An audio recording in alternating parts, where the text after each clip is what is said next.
नमस्कार मंडळी, स्वागत आहे आपल्या सर्वांचं आपल्या यूट्यूब चॅनलमध्ये। आज आपण शिकणार आहोत खव्यापासून पोळी कशी बनवायची।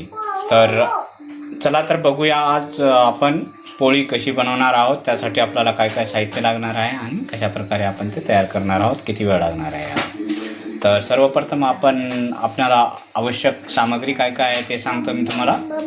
आम्हाला पाहिजे गव्हाचं पीठ, साखर आणि खवा।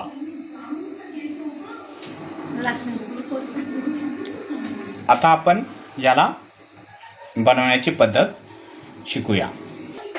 एक पिठाचा उंडा घेऊन त्याला व्यवस्थित चपातीचा छोटा आकार देऊन गोल करायचा आहे। त्याच्यामध्ये साखर टाकायचं आणि साखरेच्या वर आपण खवा ठेवायचा आणि परत वरून थोडीशी अजून आपल्याला हवी तेवढी साखर वापरायची आहे।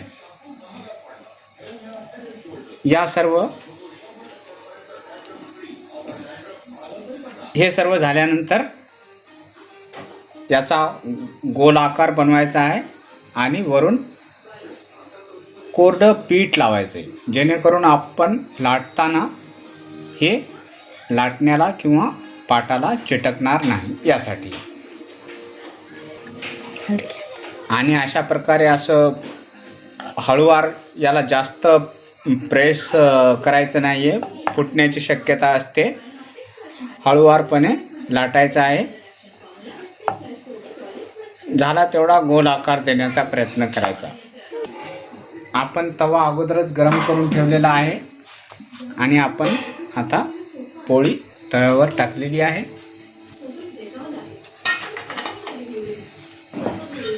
गरम तव्यावर पोळी जवळपास 15 ते 20 सेकंद आपण एक साईड भाजू द्यायची आहे। त्याच्यानंतरच आपण याला पलटी करणार। आता आपण पाहू शकता, आता खालची बाजू पण भाजलेली आहे। तर आपण याला वरतून तेल लावायचं आहे। तेल जास्त प्रमाणात वापरायचं नाही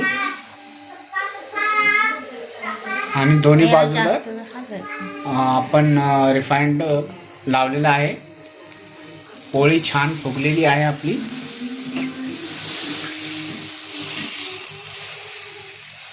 फिरून सगळ्या साईडला भाजून घ्यायची, संपूर्ण बाजूने भाजून घ्यायची। दुसऱ्या बाजूने पण आपली पोळी छान भाजलेली आहे आणि ही आपली आणि अशा प्रकारे आपली खव्याची पोळी अवघ्या 3 ते 4 मिनिटाच्या आत बनून तयार झालेली आहे। तर घरी तुम्ही पण नक्की बनवून पहा। तुम्हाला काही अडचण आल्यास तुम्ही आम्हाला कमेंट करू शकता। पोळी बनवून तुम्ही टेस्ट करा, आम्हाला कशी लागली ते नक्की कळवा। तुम्ही जर आमच्या चॅनलवर नवीन असाल तर आमच्या चॅनलला सबस्क्राईब करा, लाईक करा। व्हिडिओ छान वाटला तर मित्रासोबत शेअर करा आणि भेटू आपण परत अशाच एका नवीन रेसिपीसोबत। तोपर्यंत नमस्कार।